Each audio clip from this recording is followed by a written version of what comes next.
朋友们大家好，我现在身处的这个地方呢是南加州的 Denham Point 的港口，这里停泊了非常多的这个私人游艇。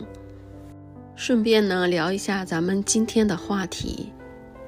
我们在美国的华人呢和国内的朋友聊天时，我想常被问的一个问题就是你回国发展呢还是继续留下呢？将来呢是叶落归根呢还是怎么样呢？每当听到这个问题的时候，我想每个人的答案都会不一样的。个人有个人的情况，不同的年龄和生活在不同领域的人都会有不一样的想法，不一样的答案。首先呢，就拿幸福指数来说，就比如说很多人经常问我，美国的消费高吗？对高收入的人来说，如何消费就不用说了。我要说的当然是普通人的收入。对于普通人的日常消费怎么样呢？如果仅从物质角度来说，在美国生活确实有一定的优势。美国的物价相对收入就比较便宜。我现在呢，简单的举一个例子，大家自己去对比。比如说在美国，一个人的月收入是$5000，那么加一箱油$50左右，一个上班族一个月加油$200左右也就够了，买菜做饭$500也足够，而且吃的也不差。虽然目前疫情带来了通货膨胀，很多物价在上涨，但是呢，这个对大多数人来说并没觉得好像会压得喘不过气。水电煤气对一个普通的住宅来说，如果不是开暖气或者是开冷气，那一个月$100也差不多就够了。当然了，这个是要看具体自己怎么用了。其他消费各有各的消费方式，就不多说了。如果从精神层面来说，由于文化和语言方面的问题，许多的亚裔，特别是移民过来的第一代，并非是土生土长的亚裔。在美国，因为语言不同，就很难融入当地的文化和圈子。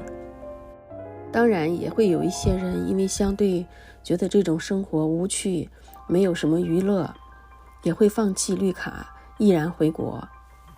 也有很多人愿意选择相对安逸的美式生活和模式，而不愿意回国面对国内各方面的压力。总的来说，选择自己喜欢的生活方式最重要。幸福与否完全取决于个人对幸福的定义。每个人对人生观、世界观、价值观的理解都不一样。在美国生活，对于喜欢安静和注重生活品质的人而言，选择在美国也许更适合自己。否则呢，在美国生活对比在国内的生活而言，就是好山好水，好寂寞。虽然国内人多车多抱怨多，但机会多，活力多，创造机遇的概率也高。我们现在就聊一下来美国留学的留学生毕业后要不要留在美国。每个留学生的回答也会不同。留在美国又能带来什么呢？如果留在美国，人脉资源和处事经验会比在国内有优势吗？目前的学历通过几年的努力能让自己在美国有立足之地吗？有风险吗？这都是每个留学生自己要考虑的问题。很多的学生家长也会问，孩子毕业之后能否在美国找到工作？留学生想留下来工作也不是很容易的，每个人的机遇不同。毕业后如果想继续留美，就需要申请 OPT 就是实习。OPT 加上 F1 签证可以允许学生在美国留下来工作1年。申请 OPT 期间就可以找工作了。找到雇主以后，为了继续在美国留学和实践，就要申请 H1B。一种呢，就是工作的公司为自己赞助，每年1月递交抽签。既然是抽签，肯定就是要有几率的。据说有30%到40%的人可以抽到签。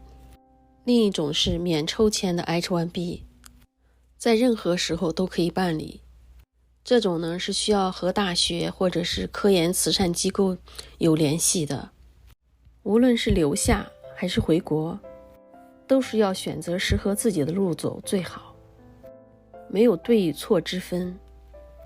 很多人说在美国的华人过着什么二等公民的生活，其实呢，在美国都是各过各的生活，各有各的圈子，白人和白人，黑人和黑人，华人和华人在一起，各有各的生活方式，各有各自的文化，整天想着融入别人的圈子，那就是脑子进水了。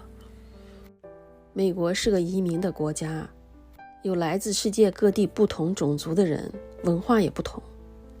华人的圈子本身就是这个社会组成的一部分。在美国生活，能说一口流利的英语，能够工作，能够生活，能够交流就更好。如果不会英语，生活在华人区，去华人超市买东西，里面的工作人员几乎都是华人，去银行、邮局等等部门都是有华人的，真正需要英语的时候也会有华人来翻译的。就算是打电话到什么地方去咨询，大部分的地方也都会有华人翻译。在华人开的一些服务行业，不会英语也照样可以工作。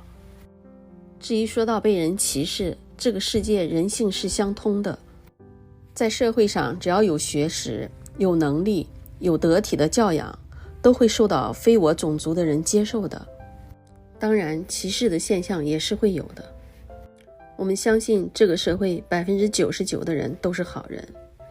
回国还是留在美国，关键是看自己需要哪种生活方式，自己更习惯哪种生活方式。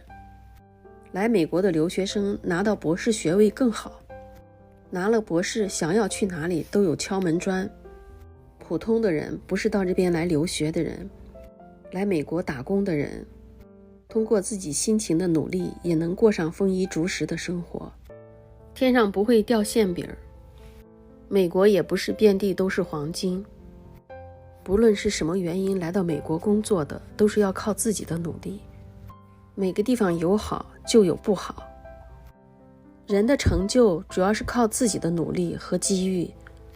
人活一辈子，能做一份自己真正热爱的事业，有个幸福美满的家，不管在哪里就是幸福。回国还是留美，最重要的是认清自己的实力和追求。在美国有在美国的优点和缺点，在国内也是一样，就看你自己想要哪种生活了。今天的话题就跟大家聊到这里，大家有什么想法呢？也欢迎在评论区里留言。感谢大家的收看，也感谢大家的点赞、关注我，带您了解海外华人的真实生活。谢谢大家，咱们下期再见。